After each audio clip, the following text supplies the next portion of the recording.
Bueno, como les mencionaba, a los últimos sábados nosotros hemos estado estudiando sobre el vino de Babilonia. El penúltimo sábado estudiamos sobre el fuego eterno, sobre si las personas van a estar quemando eternamente. Antes de esto estudiamos qué es el alma. Y hoy vamos a ver algunos textos difíciles en cuanto a este tema, sobre la muerte, sobre el infierno. Vamos a ver algunos textos, por ejemplo, ¿qué es lo que la Biblia quiere decir cuando nosotros nos deparamos con el texto, hoy estarás conmigo en el paraíso? ¿Será que en este momento la persona iba con el Señor al paraíso? O cuando nos dice que Cristo fue a predicar a los espíritus en prisión, a los espíritus encarcelados. ¿Qué la Biblia quiere decir con eso? O sea, que este texto, ¿qué lección nos trae este texto? O sea, entender cómo explicar este texto. El otro texto que vamos a analizar también es Samuel y la pitonisa. Es otro texto difícil para muchos de entender y también de explicar. El rico y Lázaro. Esta parábola, ¿será entonces ahí con esta parábola podemos defender que las personas están quemándose en el infierno eternamente? Otro texto que nosotros encontramos que nos dice, Dios no es Dios de muertos, sino Dios de vivos. Entonces es decir, que todos los hijos de Dios están vivos y que ninguno se muere. Todos estos textos nosotros debemos analizarlo. Confieso que hoy no vamos a tocar todos estos textos porque sería algo de 2-3 horas y no es mi propósito. Entonces vamos a analizar, esa es la parte 1 y el próximo sábado entonces sería la parte 2 de los textos difíciles en cuanto al infierno, al estado de los muertos. Pero antes de poder ir a los textos controversiales, nosotros encontramos, ¿no?, lo que fue la lectura bíblica de esta mañana, que en los últimos días las cosas que iban a suceder serían engaños. Y entonces nosotros podemos ver que el periodo en que nosotros estamos viviendo hoy es un periodo de engaños, en que las personas utilizarían de la misma escritura para engañar a los demás. Y esta fue la estrategia que en toda la historia de la humanidad Satanás ha utilizado.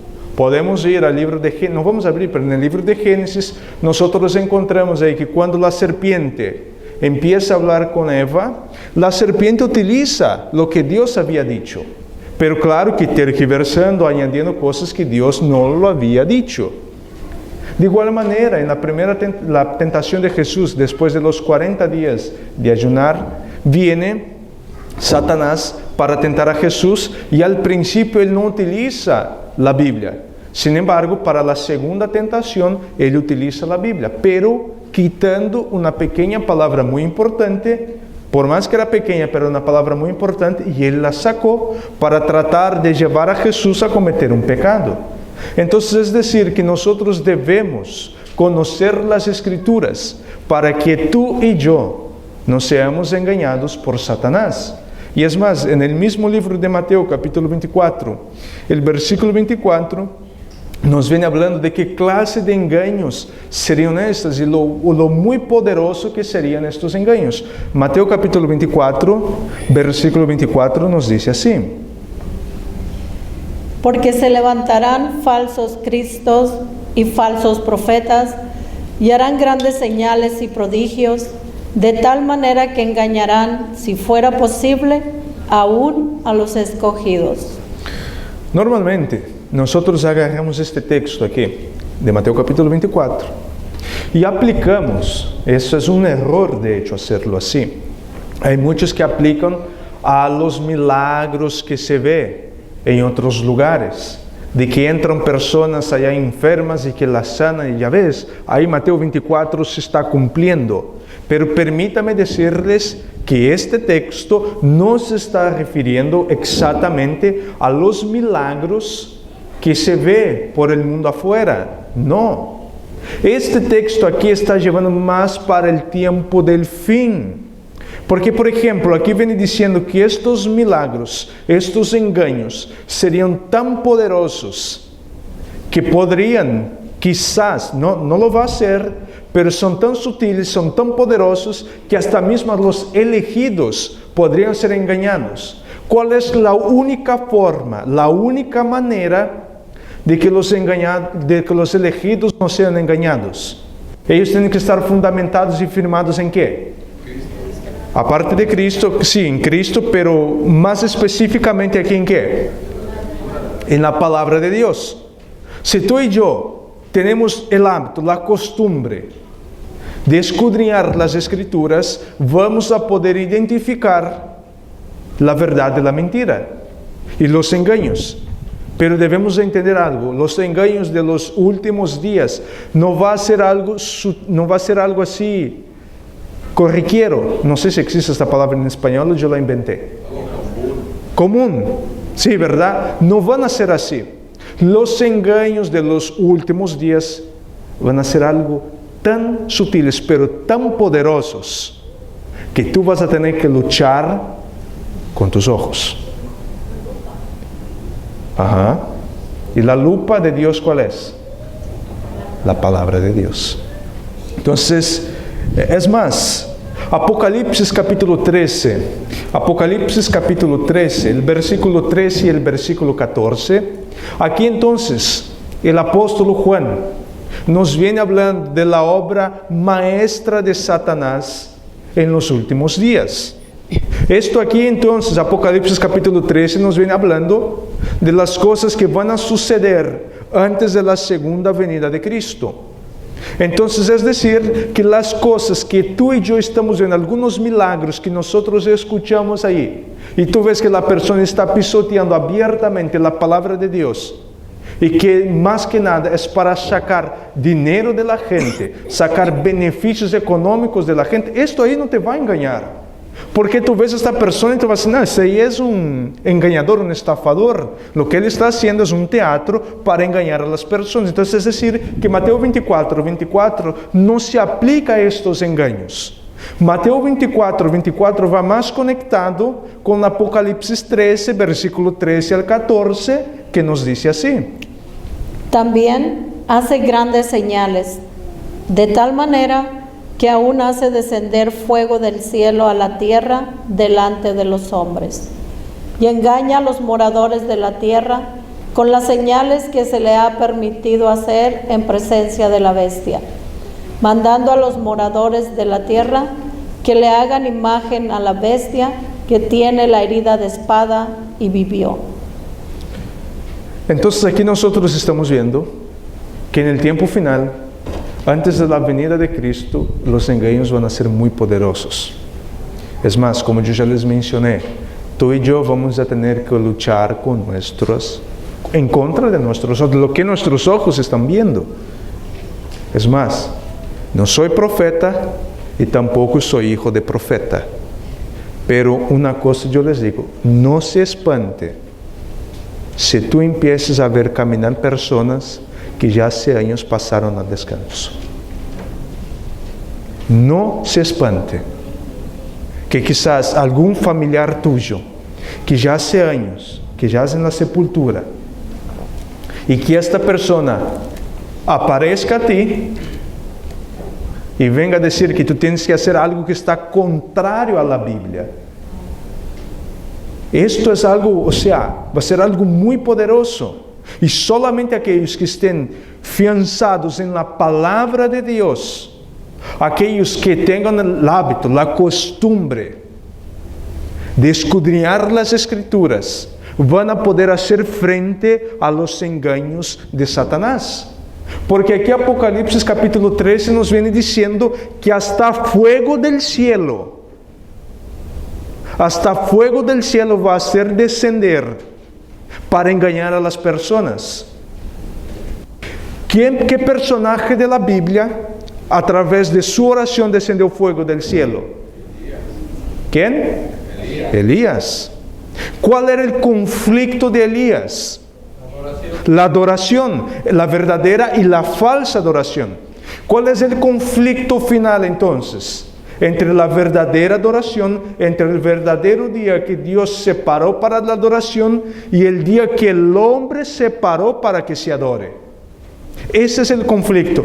Pero aquí nosotros estamos viendo que la bestia se le da la autorización, se le da el permiso de hasta hacer descender fuego del cielo. Entonces no se espante. Es más, desde ahora tú y yo debemos estar preparándonos. Debemos estar preparándonos para estos eventos. Porque van a ser algo extraordinario. Pero el pueblo de Dios siempre va a contestar cualquier acción de Satanás con ¿qué? Un escrito está. Es más, vayamos a Apocalipsis capítulo 16, versículo 13 y versículo 14. Apocalipsis capítulo 16, versículo 13 y 14 nos dice así. Y vi salir de la boca del dragón, y de la boca de la bestia, y de la boca del falso profeta, 3 espíritus inmundos a manera de ranas, pues son espíritus de demonios que hacen señales y van a los reyes de la tierra en todo el mundo, para reunirlos a la batalla de aquel gran día del Dios Todopoderoso. ¿Son espíritus de qué lo que sale de la boca de ellos aquí? Espíritus de demonios. Entonces, es decir, una vez más, no es para asustar a nadie, para que tú andes preocupado, con miedo, ni nada de esto. Pero Satanás y sus ángeles en los últimos días van a estar actuando con más presencia todavía, con más poder. Y aquí nos está diciendo que ellos salen para engañar ¿a quién? A los moradores de la tierra, a los reyes, a las naciones. Es decir, que va a ser un engaño global, mundial. Los espíritus de demonios, es decir, que los engaños de Satanás van a ser algo muy, pero muy poderosos. Pero aquí hay un detalle interesante, muy importante. ¿Cuál es la principal estrategia? ¿Cuál es la principal táctica que va a utilizar Satanás para engañar a la humanidad? Es el espiritismo. El espiritismo es lo que él va a utilizar para engañar a las personas. Como nosotros hemos estado viendo a lo largo de estos sábados, uno de los consejos que Dios dio a su pueblo antes de entrar en Canaán fue que en medio de ellos no existiera a nadie que hablara con quién, con los muertos. Que en medio de ustedes no haya nadie que consulte a los muertos. Entonces es decir, que en los últimos días una de las cosas que Satanás va a utilizar son las personas que ya murieron, no porque él tenga el poder de resucitar, él no tiene el poder de resucitar, pero él tiene el poder de personificar las personas. Si él, cuando apareció a Jesús, ¿de qué forma él se apareció a Jesús? Como ángel de luz. No fue con cualquier clase de ángel. Él no apareció allá como Satanás, como un demonio. Él se transformó en un ángel de luz y se presentó a Jesús. De igual manera, en los últimos días, una vez más vuelvo a decir, en los últimos días lo que Satanás va a utilizar es quizás algún familiar tuyo que ya haya pasado al descanso para hacerte caer en la fe. Porque ahora imagínense un familiar que tú has querido muchísimo, quizás tu mamá, tu papá, tu abuelo, tu abuela, un hijo tuyo, y que ahora aparezca aquel hijo que ya pasó al descanso y que te diga: papá, mamá, yo vengo a traerte un mensaje del cielo para ti. Y lo que tú estás haciendo está mal, no le agrada a Dios. El día que tú estás guardando no le agrada a Dios. Dios quiere que tú guardes otro día, que tú santifiques otro día. Ahora la pregunta es, ¿qué haríamos nosotros? ¿Será que nos dejaríamos llevar por la nostalgia, por la emoción de ver a este familiar tan querido que ya hace años que pasó al descanso? Por eso que viene diciendo aquí, Mateo 24, 24, que si fuera posible, engañaría hasta mismo a los elegidos. Entonces, por esto que debemos entender el verdadero estado de los muertos. Debemos entender, porque si tú y yo estamos confundidos en cuanto a este tema, si tú y yo no lo comprendemos, vamos a tener problemas en el tiempo final. Vayamos a Mateo capítulo 12,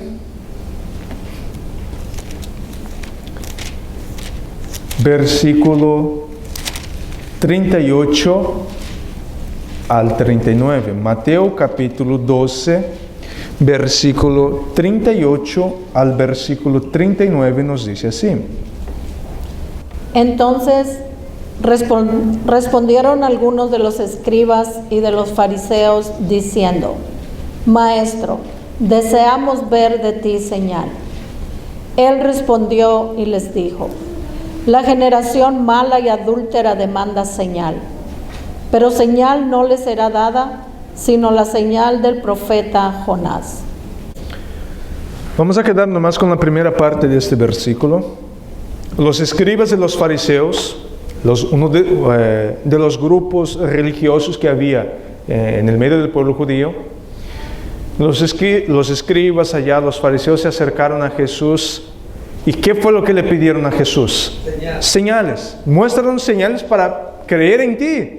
Y Jesús viene diciendo que la generación adúltera, la generación mala, perversa, ¿qué es lo que ella pide? Señales. Entonces aquí nos está trayendo algo muy importante. No creas tú que en la batalla final, o en el tiempo final, Dios va a contrarrestar la obra de Satanás con milagros más poderosos que Satanás. No. Yo sé que en los últimos días, porque la Biblia mismo nos dice, ¿no?, que en los últimos días iban a haber señales, iban a haber milagros y todo lo demás. Esto es cierto. Esto es cierto. Pero ahora, en la parte final, en la última parte de la historia de la humanidad, antes de que Cristo venga por segunda vez, no creas tú que de un lado se va a parar a un seguidor de Satanás y va a empezar allá, va a ser un jueguito de poderes. No. El pueblo de Dios, su confianza, su poder tiene que estar en este libro aquí, en la palabra de Dios. Tú y yo vamos a hacer frente a Satanás. Y a la obra de Satanás, a la obra final de Satanás, no es lanzando poderes, no, es con un escrito está. Solamente así es que tú y yo vamos a poder hacer frente a Satanás. Pero la generación perversa, la generación mala, lo que ella quiere es seguir a aquellos que hacen milagros y prodigios. No están queriendo buscar lo escrito está, ir a la palabra de Dios. No, quieren ver los milagros. Ahí hay milagros. Entonces yo voy a ir a este lugar. Por ejemplo, una vez, y aquí no es para criticar, no es para hablar mal, simplemente es para que entendamos un poco. Una persona fue y dijo: no, ustedes adventistas en su iglesia no hay poder. Y entonces el pastor dijo: ¿pero por qué no hay poder? No, porque en mi iglesia todos los domingos allá se echan los demonios. Y en su iglesia nunca veo ustedes echando demonios. Él dijo: mira, sí han habido casos en la iglesia de que se ha manifestado. Y la congregación se ha reunido, ha orado por esta persona y el demonio se fue. Ahora pregunto, ¿usted cree que el demonio volvió a esta persona? No volvió. Esta persona fue librada, fue liberta de la posesión demoníaca.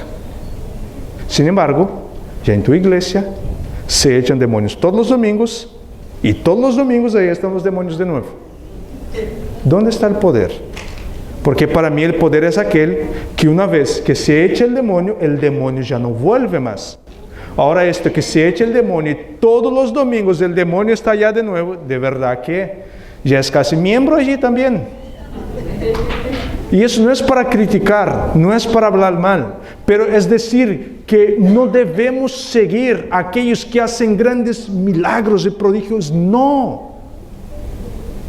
Porque el Señor Jesús, cuando Él sanaba a un enfermo, Él estaba sanando una vez a la semana.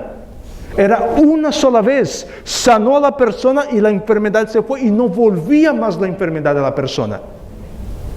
Pero así es como actúa Dios, pero lamentablemente hoy en día la persona es sanada, al mes siguiente, a la semana siguiente está de vuelta a la iglesia para que le sanen de la misma enfermedad. Entonces es decir, perdóname, no fuiste sanado, no hay poder ahí. Porque el poder de Dios es, Dios habla y las cosas suceden. Esto es poder. Entonces debemos entender algo. En los últimos días, tú y yo, nuestra única plataforma segura es la palabra de Dios. Amén. Muy bien, vamos a ir avanzando entonces. Ahora sí vamos, hecho la introducción, vamos a ver el primer texto que es un poco controversial. Vamos a abrir en Mateo capítulo 22, versículo 32. Mateo 22, 32 nos dice así. Yo soy el Dios de Abraham, el Dios de Isaac y el Dios de Jacob. Dios no es Dios de muertos, sino de vivos. Aquí este texto nos está diciendo que nuestro Dios, Él no es Dios de ¿qué? De muertos. Dios es solamente Dios de vivos. Pero ¿qué pasó con Abraham, Isaac y Jacob? ¿Qué pasó con ellos? Murieron. Entonces es decir, si Él es Dios de Abraham, de Isaac y de Jacob, pero no es Dios de muertos, entonces este texto me está diciendo claramente que Abraham, Isaac y Jacob no están muertos, sino que están vivos. ¿Entienden la interpretación que dan? Esa es la interpretación que muchos dan. Abraham, Isaac y Jacob no pueden estar muertos, porque si Dios, Él dice que Él es Dios de vivos, y Él es Dios de Abraham, de Isaac y Jacob, es decir, que ellos pasaron a la sepultura, pero una vez que murieron, ¿para dónde fueron? Al cielo, porque Dios es Dios de vivos y no de muertos. Y ahora, vamos a seguir lo que habíamos dicho al principio cuando empezamos a hablar de los textos controversiales. Debemos analizar los textos en su contexto. Entonces ahora vamos a analizar el contexto aquí para ver de qué se trataba y por qué es que Jesús, Él dijo que Dios no es Dios de muertos, sino Dios de vivos. El mismo capítulo, ¿no? Mateo capítulo 22, pero ahora vamos a leer el versículo 23. Mateo capítulo 22, versículo 23 nos dice así. Aquel día vinieron a él los saduceos, que dicen que no hay resurrección, y le preguntaron. ¿Quién eran los saduceos aquí? Para empezar, vamos a contextualizar. Los saduceos eran una ramificación de una religión judía.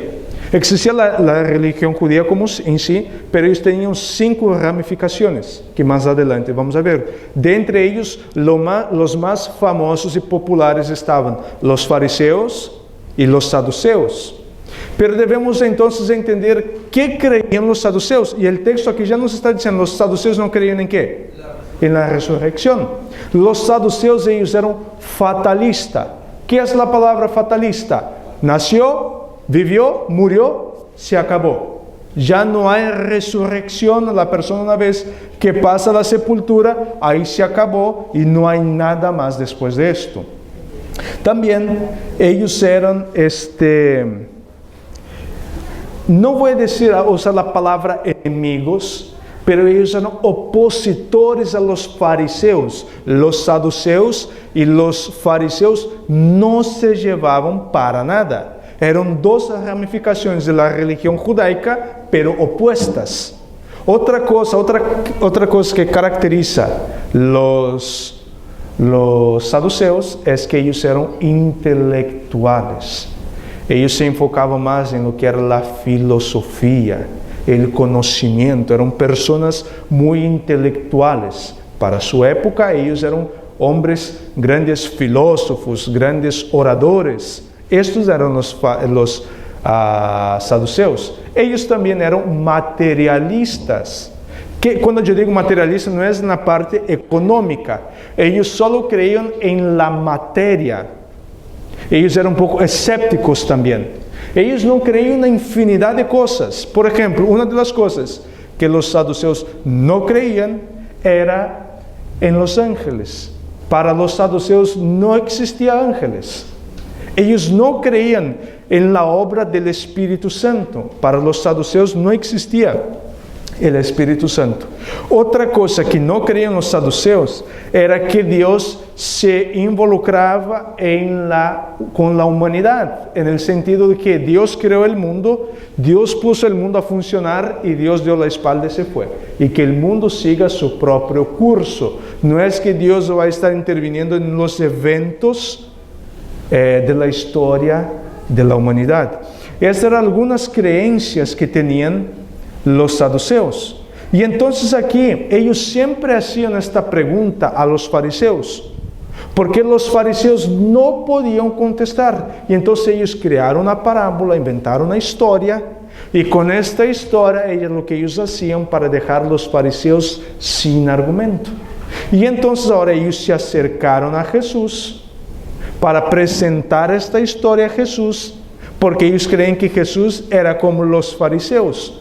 Y entonces ahora, del versículo 24, lo vamos a leer de seguido hasta el versículo 32.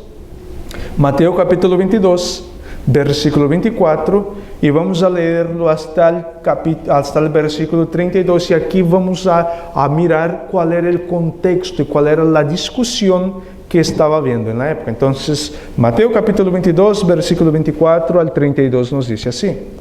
Diciendo: Maestro, Moisés dijo: si alguno muriere sin hijos, su hermano se casará con su mujer y levantará descendencia a su hermano. Hubo pues entre nosotros 7 hermanos. El primero se casó y murió, y no teniendo descendencia dejó su mujer a su hermano. De la misma manera también el segundo y el tercero hasta el séptimo. Y después de todos murió también la mujer. En la resurrección, pues, ¿de cuál de los 7 será ella mujer, ya que todos la tuvieron? Entonces, respondiendo Jesús, les dijo: erráis, ignorando las Escrituras y el poder de Dios.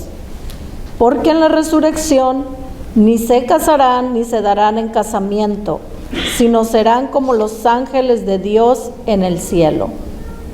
Pero respecto a la resurrección de los muertos, ¿no habéis leído lo que os fue dicho por Dios cuando dijo: yo soy el Dios de Abraham, el Dios de Isaac y el Dios de Jacob? Dios no es Dios de muertos, sino de vivos. ¿Entendieron el contexto aquí? ¿Cuál era el conflicto aquí entonces? No era si la persona una vez que muere va al cielo o no. El conflicto aquí, ¿cuál era? A ver, muy tímido escuché por acá. No. En todo ahí viene diciendo, o sea, los saduceos venían preguntando sobre un evento. ¿Y qué evento es este? La resurrección. Porque ellos no creían en esto. Entonces, o sea, en todo momento el conflicto no era si la persona una vez que muere va al cielo o al infierno. Porque los saduceos tampoco creían en esto. Ellos no creían en esto. Lo que los saduceos estaban preguntando a Jesús es: ok, con todo este problema que te hemos presentado acá, la mujer con los 7 hombres, y todos murieron, y ahora cuando se resucite, ¿quién será la esposa? Porque todos la tuvieron. Y entonces, ¿cuál es la reprensión de Jesús? Erráis, ¿por qué? Porque no conocen ¿qué? Las Escrituras. Porque no conocen las Escrituras. Si ustedes van a las Escrituras, van a entender. Y cuando Él viene diciendo acá, el Señor Jesucristo viene diciendo que Dios no es Dios de muertos, sino de vivos. ¿A qué vivos está hablando? ¿En qué momento ellos iban a estar vivos?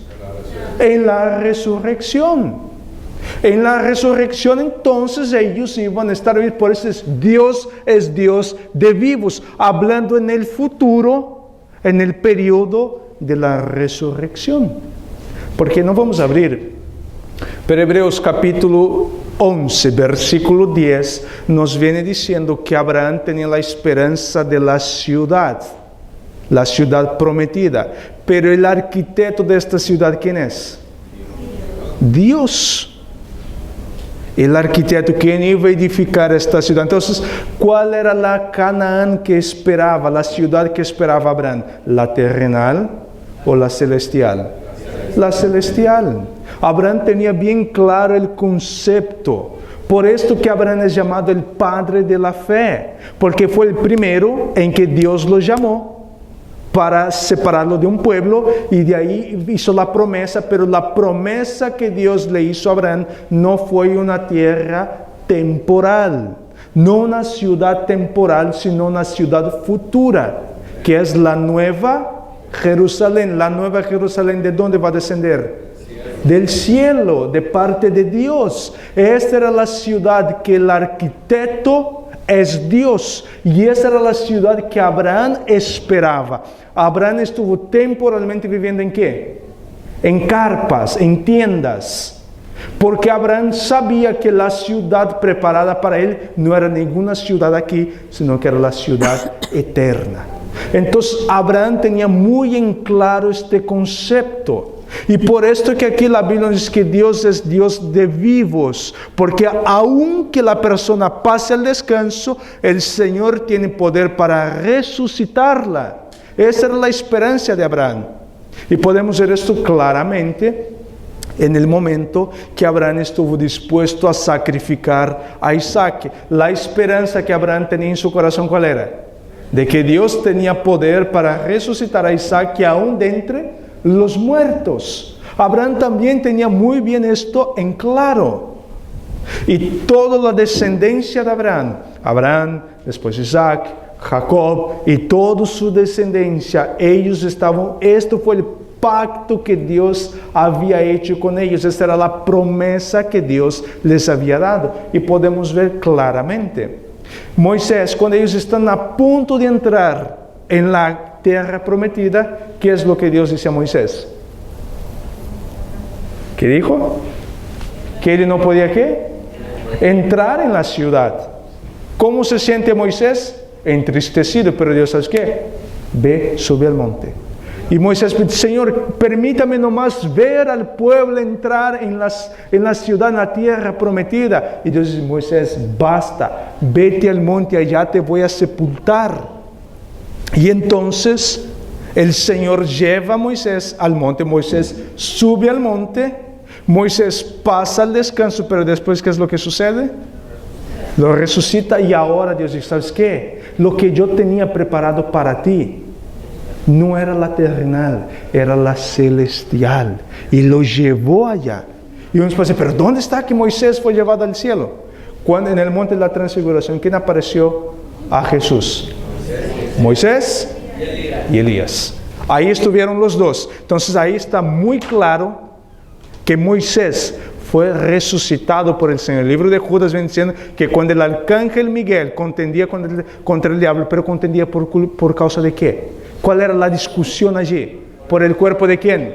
De Moisés. Lo llevó Moisés a la ciudad que Abraham tenía por promesa, la esperanza de Abraham, que era la que el Señor Dios es el arquitecto.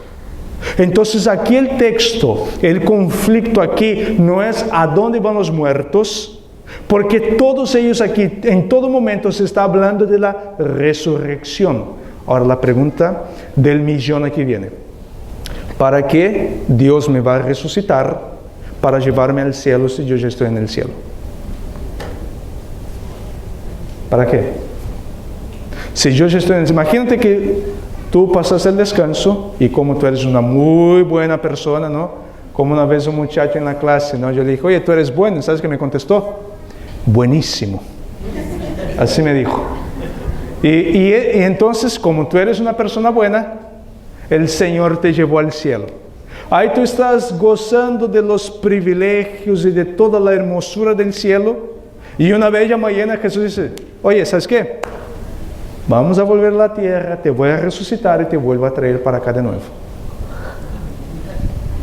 ¿Tiene sentido? Y no me estoy burlando aquí. Solo estoy tratando de hacer con que nosotros utilicemos el sentido común. Entonces, esto es, aquí nosotros estamos viendo claramente, el problema en este texto aquí era sobre la resurrección, porque Jesús sí creía en la resurrección y los saduceos no creían en la resurrección. Y ellos predicaban que no y Jesús predicaba que sí, iba a haber una resurrección. Este texto está fácil de explicar, porque el contexto ya nosotros encontramos cuál era la controversia allí. Ahora vamos a subir un poco el nivel, que también está fácil, no es difícil, se puede explicar. Si la persona utiliza el sentido crítico, el sentido común, ella lo va a ver que está fácil. Pero lamentablemente algunos tienen problema, que es Lucas capítulo 16. Vamos a abrir ahí en Lucas capítulo 16. Esta parábola aquí empieza en el versículo 22. Creo que todos aquí ya saben de qué vamos a hablar, ¿verdad? Del rico y Lázaro. Entonces este es un texto muy utilizado por el mundo, por los cristianos, por el mundo cristiano, por el mundo evangélico, en decir que la persona aquí, el rico, era bueno o malo. Malo, ¿verdad? Y por ser malo, ¿a dónde lo llevaron? Al infierno. Y Lázaro, un hombre pobre, humilde, sencillo, era bueno y fue llevado al seno de Abraham, y allá estuvo en el cielo, ¿verdad? Gozando de los privilegios del paraíso. Pero ahora entonces, no vamos a leer porque está bien largo el relato aquí, vamos a agarrar algunas porciones nomás, después tú ve a tu casa y lea del versículo 22, creo que hasta el 31, léalo ya y tú vas a ver. Aquí por cuestión de tiempo, Lucas capítulo 16, versículo 22. Nos dice así: Aconteció que murió el mendigo y fue llevado por los ángeles al seno de Abraham, y murió también el rico y fue sepultado. Esta palabra seno de Abraham se encuentra en las literaturas antiguas judías. En la tradición judía, ellos creían que la persona, el seno de Abraham era el lugar donde iban todos los buenos. Las personas buenas iban al seno de Abraham. Sería como en cortas palabras el cielo. Básicamente lo que hoy el mundo, algunos creen que cuando antes de entrar al cielo tienes que tener una entrevista ¿con quién? Con San Pedro. Y entonces era básicamente lo mismo, pero ahora el mundo cristiano cambió. En vez de seno de Abraham, San Pedro. Si este pasaje fuera contado en nuestros días, entonces ya, y muriendo el pobre Lázaro, él fue llevado al seno de San Pedro. Básicamente era así como se diría. Entonces, aquí nosotros estamos viendo que el hombre fue llevado allá para estar con con Abraham. Pero ahora aquí tenemos algunos problemas.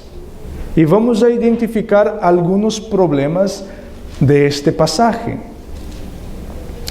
Versículo 23, Lucas 16, versículo 23 nos dice así: Y en el Hades alzó sus ojos estando en tormentos y vio de lejos a Abraham y a Lázaro en su seno. Ok, ¿qué vendría siendo el Hades aquí? El Seol. El Hades es sepultura. Ahorita vamos a ver la otra palabra, pero el hermano no está de todo mal, ¿sabes por qué? Porque lamentablemente los traductores de la Biblia, algunos pusieron a la palabra Hades, pusieron la palabra infierno. Está mal traducido porque en griego, la palabra Hades es Sheol. Si fuéramos a traducir al español, Seol, que es lo mismo que la sepultura. ¿Ok? Ahorita nosotros vamos a ver cómo es que se dice la palabra infierno. En griego no es Hades, sino se utiliza otra palabra. ¿Ok? No es Seol para el infierno. Entonces vemos el hombre aquí, el rico, fue llevado a la sepultura. Para empezar aquí, no dice que él fue llevado al infierno, sino que este hombre fue llevado a la sepultura, al Hades, al Seol. ¿Ok? Entonces, pero vamos a ver qué es algunos textos bíblicos que nos hablan un poco del Hades o del Seol. Vayamos a 2 de Samuel, capítulo 12, versículo 22 y 23. 2 de Samuel, capítulo 12, versículo 22 y el 23. Y nos dice así. Y él respondió: viviendo aún el niño, yo ayunaba y lloraba, diciendo: ¿quién sabe si Dios tendrá compasión de mí y vivirá el niño? Mas ahora que ha muerto, ¿para qué he de ayunar? ¿Podré yo hacerle volver? Yo voy a él, mas él no volverá a mí. El contexto aquí es cuando David cometió adulterio. A mí siempre me confunde el nombre de la mujer en español. Betsabá o Betsabé. Betsabé es en portugués entonces. Betsabé, ellos cometieron adulterio y ella sale embarazada. En el momento que ella da luz al niño, ellos se dan cuenta de que el niño vino enfermo. David empieza a ayunar para que Dios pudiera restablecer la salud de este niño. Pero aquí entonces nosotros podemos ver que la oración de David no fue contestada y el niño pasa al descanso. Cuando David dice aquí, yo puedo ir a él, pero él no puede venir a mí. El ir a él, ¿a dónde David estaba diciendo en ir? Pero ¿cuál es la palabra aquí? Hades, Seol.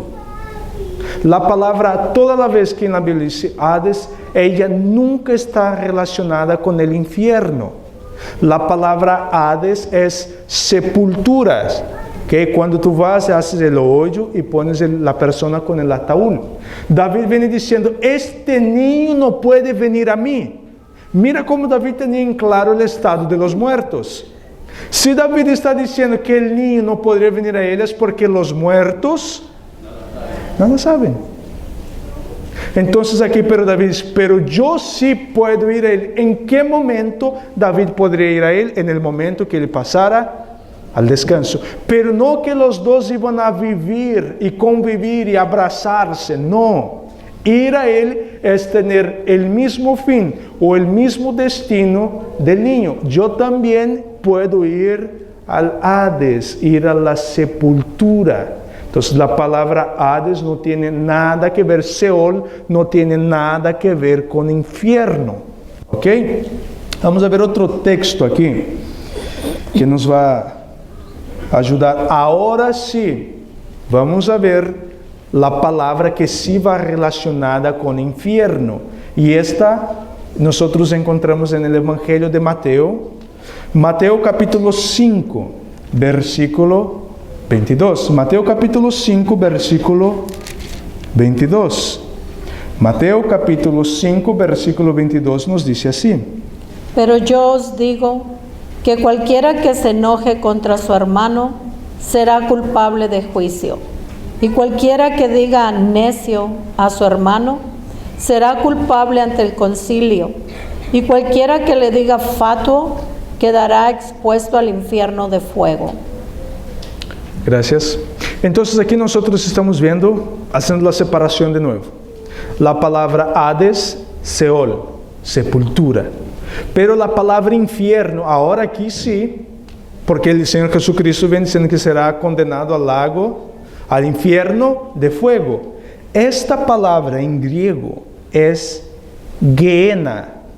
La palabra, siempre que se utiliza la palabra Gehenna, la palabra Gehenna tiene relación con el infierno, donde la gente será quemada. Acuérdense que cuando nosotros estudiamos sobre el fuego eterno, que yo les mencioné que afuera de Jerusalén existe un basurero allá que la gente quemaba y utilizaba fuego y azufre para quemar la basura, y hasta mismo cuerpos de animales muertos y hasta cuerpos de personas que no tenían familiares, ellos tiraban en este basurero. ¿Se acuerdan de esto? Ahí la palabra, cuando Jesús dice infierno, no es Hades, porque ahí no era una sepultura. Era un basurero donde día y noche se estaba quemando porque tenía cosas que quemar. La palabra en griego para esto era Gehenna o infierno. Traduciendo al español es infierno. Entonces hay una diferencia. Ahora, en la parábola del rico y Lázaro, el hombre fue llevado ¿a dónde? La Biblia dice al Hades, no infierno, sino Hades, Seol, sepultura. Nunca nos dice, y el hombre fue llevado al infierno. Y el hombre en griego no está, y el hombre fue llevado a Gehenna. No, el hombre fue llevado a la sepultura. Entonces, sepultura es muy diferente al infierno, porque siempre que la Biblia menciona la palabra infierno, ella lo menciona para el futuro. Después del juicio final, cuando ya venga la nueva Jerusalén, que Cristo venga con los suyos, entonces allí es cuando las personas van a ir para el lago de fuego y azufre, para Gehenna. Pero siempre es poniendo para el futuro, para el juicio final. Se utiliza la palabra Gehenna. El Hades siempre es para algo momentáneo, la sepultura. Cuando la persona murió, esta persona fue llevada al Hades. Y entonces, lamentablemente, hay una palabra en latín que dice traductore, tradictore. El traductor, él va a traducir de acuerdo a lo que él cree.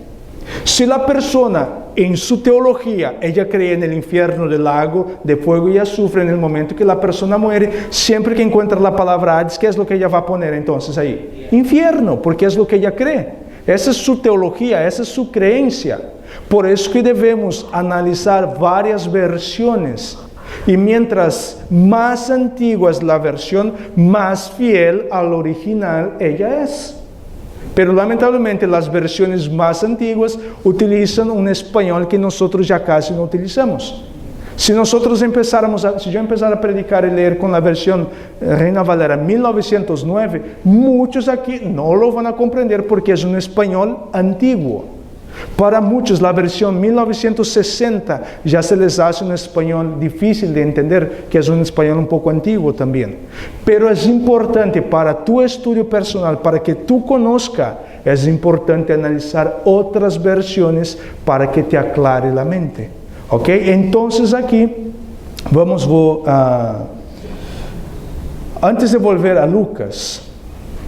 No vamos a abrir, pero yo voy a mencionar aquí, yo sé que, es más, yo voy a pedir a Angie si ella puede proyectar Eclesiastes 9, capítulo 9, versículo 5. Nosotros no lo vamos, la hermana Alma no necesita buscar, pero aquí nosotros vamos a ver en Eclesiastes capítulo 9, versículo 5, vamos a ver algo muy importante, y esto acá es más que nada para las personas que después van a estar viendo, y si hay alguna visita aquí que no tiene muy en claro el estado de los muertos. Eclesiastes capítulo 9, versículo 5 nos dice, y los muertos, nada ¿qué?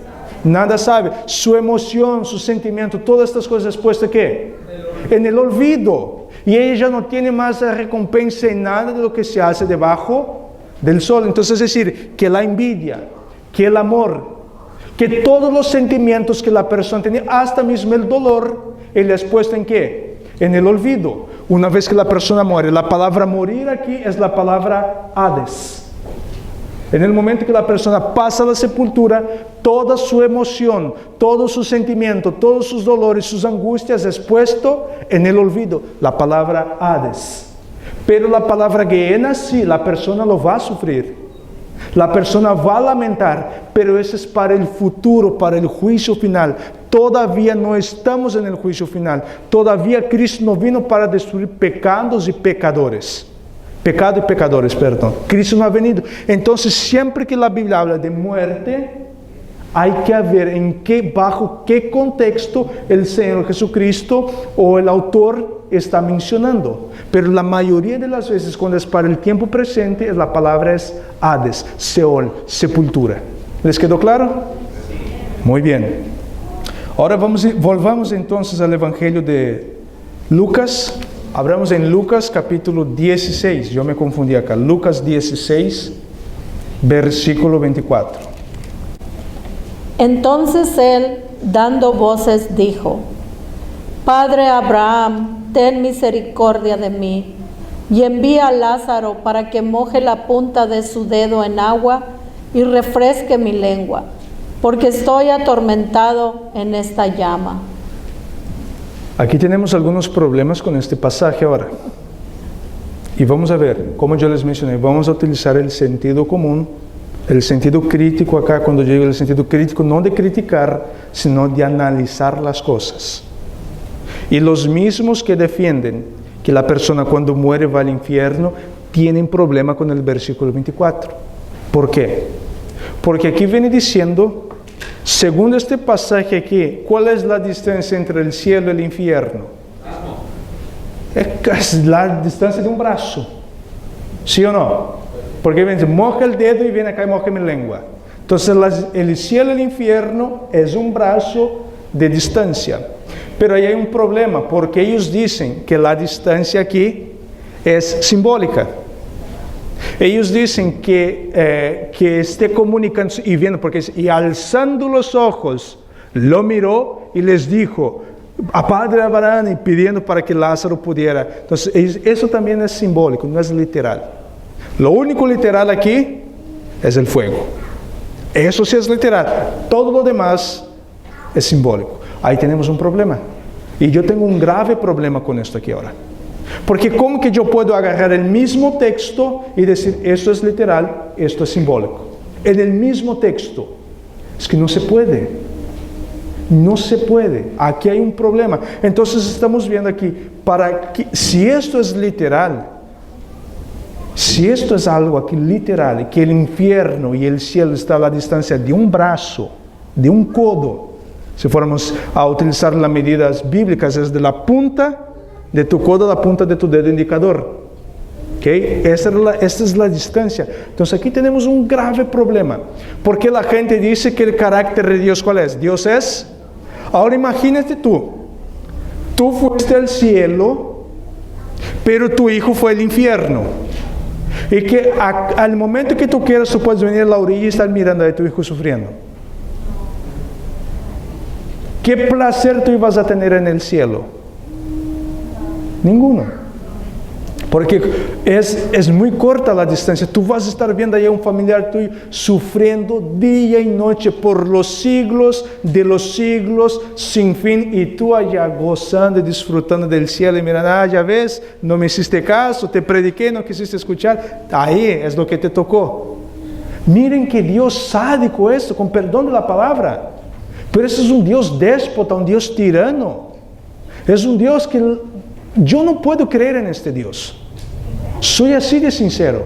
No puedo creer en este Dios que me pondrá en un lugar que yo puedo ver a una persona que yo la he amado mucho para que yo contemple su sufrimiento eterno.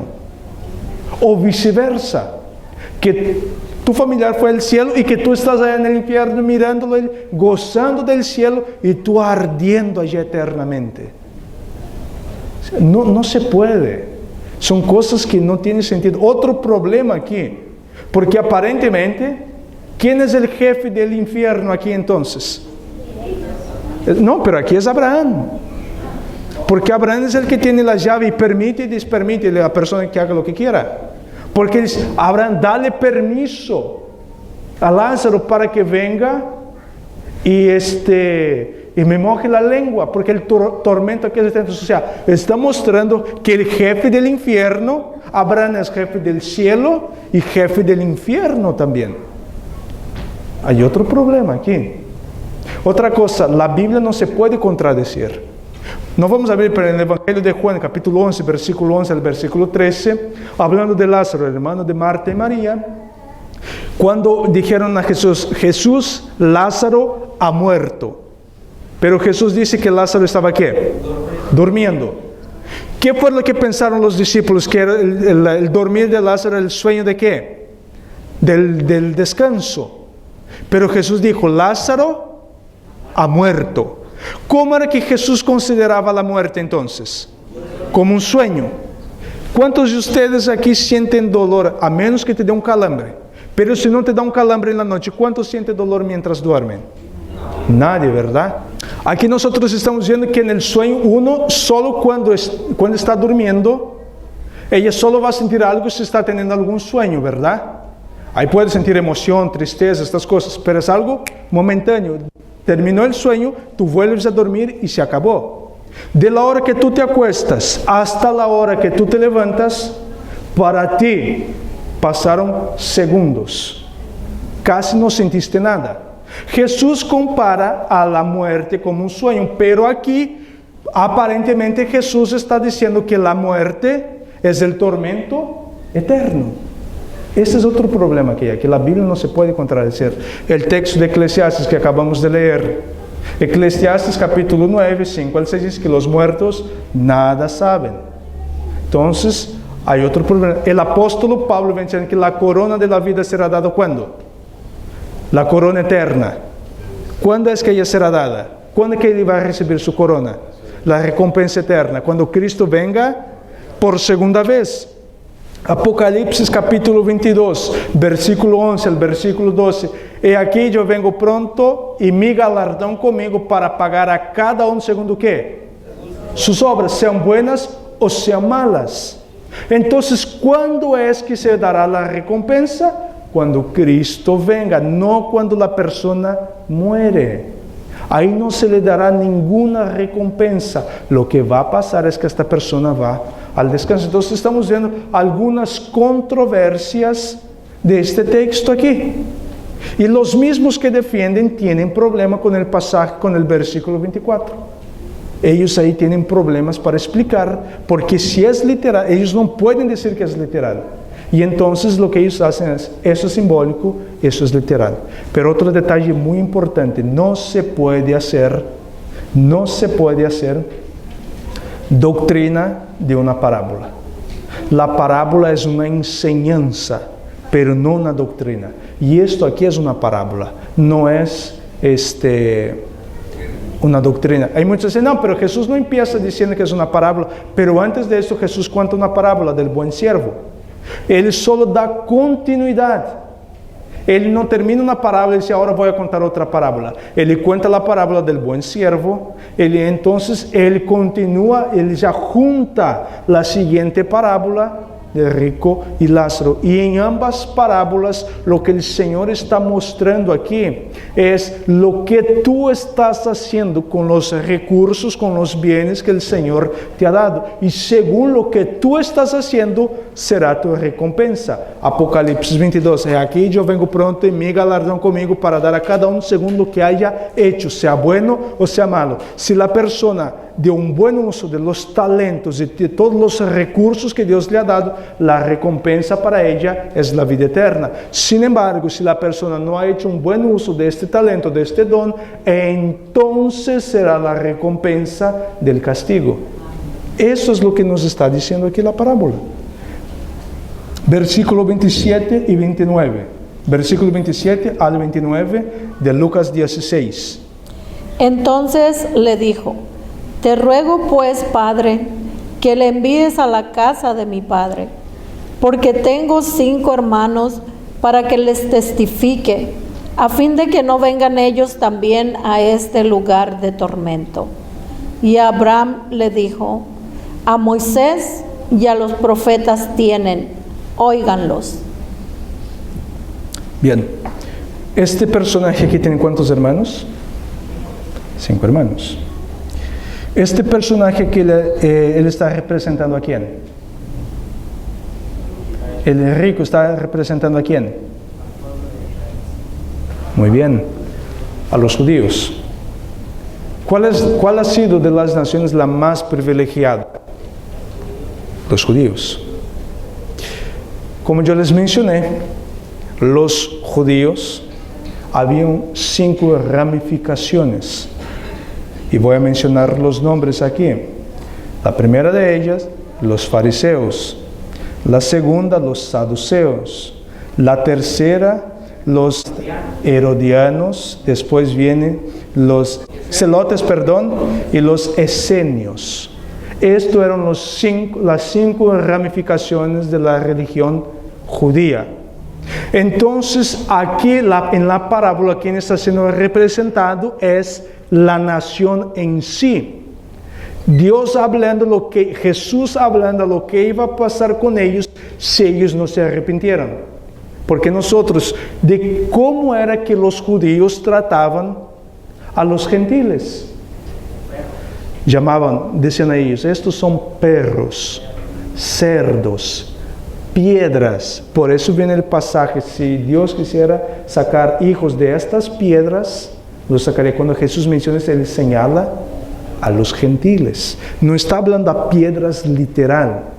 Algunos aplican a piedras literal, pero no. Los judíos decían que los gentiles eran piedras. Y entonces aquí ahora Jesús está hablando, mira, si ustedes han sido bendecidos, es una nación que ha tenido muchos privilegios, pero ¿qué han hecho con todos estos privilegios que Dios les ha dado? Han tratado mal a los que ellos deberían tratar bien. En vez de ellos compartir el mensaje de salvación con las demás naciones, ellos se encerraron en su mundo y se estaban enriqueciendo espiritualmente, engordándose, mientras las demás naciones en tinieblas, las demás naciones en hambre espiritual. Y entonces ahora, cuando viene el castigo para la nación que viene diciendo, yo tengo a 5 hermanos, las 5 religiones que había entre los judíos. Y entonces envía a alguien de los muertos que vaya y predique a ellos. Envía a alguien que vaya y predique. Y entonces, ¿qué es la respuesta aquí? La respuesta es a Moisés y a los profetas tenéis. Si no hacen caso a Moisés y a los profetas, no, de nada sirve. Yo puedo enviar al que sea. Abraham está siendo representado por Dios. Abraham está siendo representado por Dios en esta parábola aquí. Y Abraham dijo, ya he enviado a Moisés, a los profetas. Es más, yo envié al Señor de los profetas. ¿Y qué ustedes están haciendo con el Señor de los profetas? Lo están rechazando, lo están negando y están a punto de crucificar al Señor de los profetas. ¿Quieren encontrar la salvación? ¿Quieren encontrar la salvación? Pues bien, y entonces ahora viene la respuesta de Jesús. San Juan capítulo 5, no necesitan abrir porque ya se nos fue el tiempo, pero en San Juan capítulo 5 viene diciendo, ¿no? Vosotros escudriñáis las Escrituras porque en ellas pensáis que tenéis ¿qué? La vida eterna, pero yo os digo que ellas son las que dan testimonio de mí. ¿Quieres encontrar la salvación? Ve a las Escrituras. Y lamentablemente, el pueblo que tiene la verdad presente, por mucho tiempo, se ha convertido como el pueblo judío. Porque la luz que han hecho con la luz, la han escondido, la han guardado. Y es una dura condenación para aquellos que teniendo la verdad, aquellos que teniendo la verdad pura, la verdad presente, no comparten con los demás. El Señor mismo enseña en Lucas, en la parábola que antecede a la parábola del rico y Lázaro, hablando del siervo imprudente.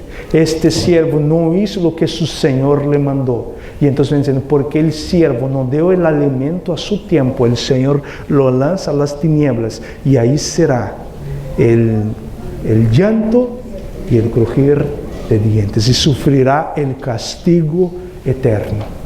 Para todos aquellos que teniendo la verdad, teniendo la palabra de Dios, no están dando el sonido certero a la trompeta, esos van a sufrir. Van a ser los que más van a sufrir cuando el Señor venga por segunda vez. Porque ya teniendo conocimiento, teniendo luz, no vivieron la luz, no guardaron el conocimiento, el Señor los lanzará a las tinieblas. Y el castigo de ellos será eterno, no porque van a sufrir eternamente, pero la condenación es, el castigo es, el resultado es eterno. Mis queridos hermanos, que el Señor nos ayude.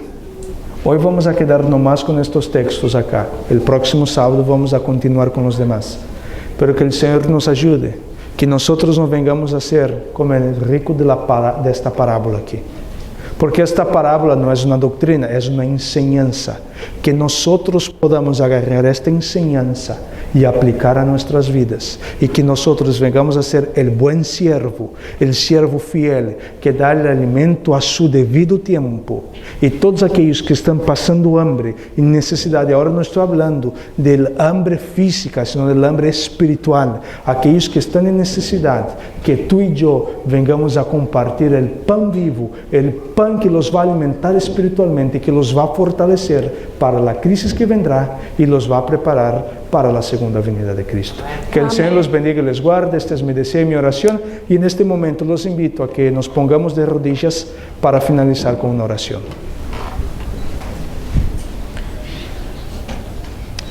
Bondadoso Dios, eterno Padre, que en los más altos cielos habita, alabado y glorificado sea tu santo nombre en esta hora, Señor. Venimos ante ti, Señor, agradeciendo porque tú nos has dado mucha luz. Tú nos has dado mucho conocimiento, Señor. Pero, Señor, también queremos pedir si te hemos fallado porque no hemos estado compartiendo con los demás todos los conocimientos, toda la verdad, toda la luz que tú has dado a nosotros. Ayúdanos, Señor, a que nuestra plataforma segura sea tu palabra y que siempre vengamos a contestar a los demás con escrito está. Que nuestra única norma y regla de fe sean los 66 libros de tu palabra. Amén. Señor, y lo que hemos estudiado en esta mañana, que tú puedes grabar en nuestras mentes, en nuestros corazones, y que podamos, Señor, compartir con los demás estas preciosas verdades, porque sabemos que en los últimos días los engaños que Satanás va a tener van a ser engaños tan sutiles que muchos serán engañados, siguiendo doctrinas de demonios. Pero sabemos, Señor, que si estamos contigo, seremos más que victoriosos. Gracias te damos, Señor, por tu amor y por tu misericordia. Todas estas bendiciones te pedimos y agradecemos en el sagrado y bendito nombre de Cristo Jesús. Amén. Amén.